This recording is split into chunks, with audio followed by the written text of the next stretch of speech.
Well, if you look at these, so when you look at all these different cultures that talk about the sun gods, they talk about them bringing a lot of aspects to their society, engineering, mathematics, and all this stuff, and to have altered the path of the genetic of our planet. But as well, they talk about them bringing very powerful objects.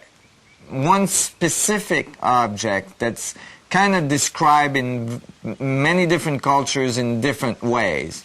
One that comes to mind that's most ancient is from the Babylonian plates and from the Sumerian creative myth. From these plates talks about the sun gods coming to the top of the mountain and the high priest going up to the mountain and the sun gods giving them what they called the black sun, or the black stone eventually, as it was translated, what I believe is actually eventually found in the Quran as the black stone that's supposed to be in the middle of Mecca, in the Kaaba, in the middle of Mecca.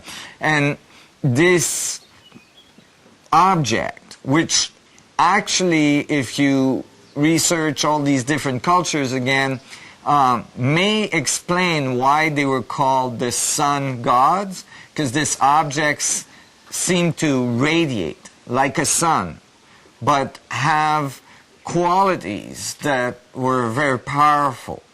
It seemed to be the center of the gods, the center of the sun gods' culture. It seemed to be the center of their craft, the power source of their craft.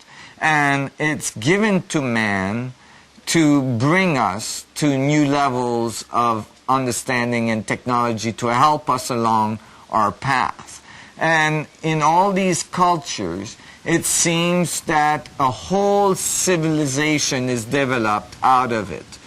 In the Bible, it's actually the culture that developed before the Great Flood, where, very advanced organizations are put together, and that in cultures, various cultures, this earlier evolution is described, where they have capability to fly in the sky. They have all sorts of powers that are not common to this evolution, and so on.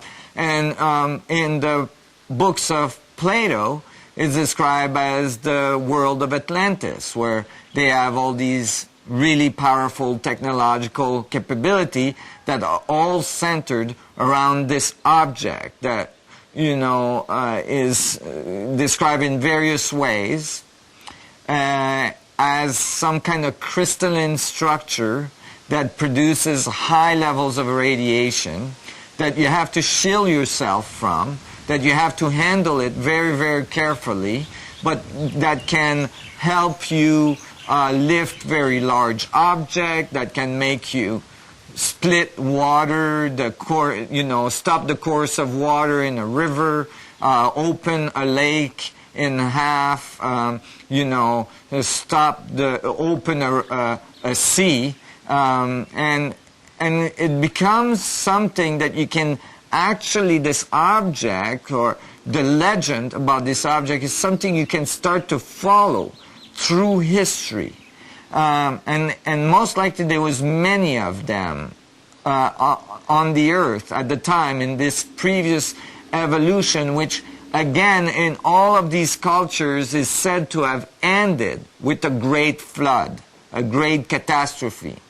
And you can imagine that if you brought something that powerful to a culture that is not quite ready for, the experiment could go awry. That is, people would may start getting greedy, may start trying to use it for destructive power, and so on.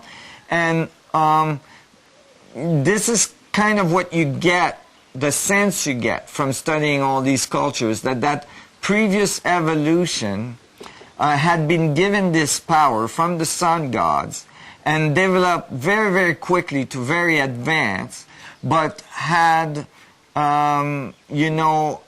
difficulties in their level of consciousness to be able to truly live at that level of technological advancement. And it is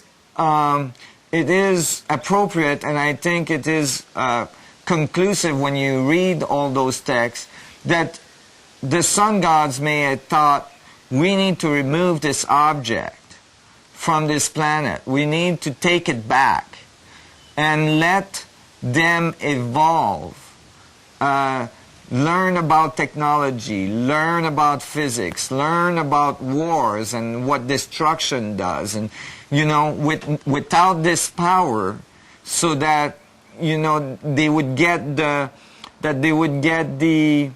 maturity necessary to actually come back to this level of technology eventually. And I think that this natural cataclysm of the Great Flood, which might have been the meltdown of the last ice age, give them an opportunity to throw human consciousness and our evolution back in time, if you'd like, in our evolution, back into the dark ages, almost back to the caves, and give us an opportunity to grow and to mature before we regain this power. And as they did so, they left all of the information and some of the devices under very specific conditions on the planet, so that we could recover the information eventually. And so I followed the link. And eventually, in the case of the Egyptian, I found that it went from the Egyptian tradition. In the Egyptian tradition, it's represented as a sphere with wings. And the wings is because it can fly, it can hover, it has gravitational capability. And it's related to the sun, Ra, and it's represented on top of all the temple, at the entrance of all the temple. And that is why the sun gods were called sun gods. It's not because they venerated our physical sun, it's because their power came from an object that resembled a sun, a very radiant object.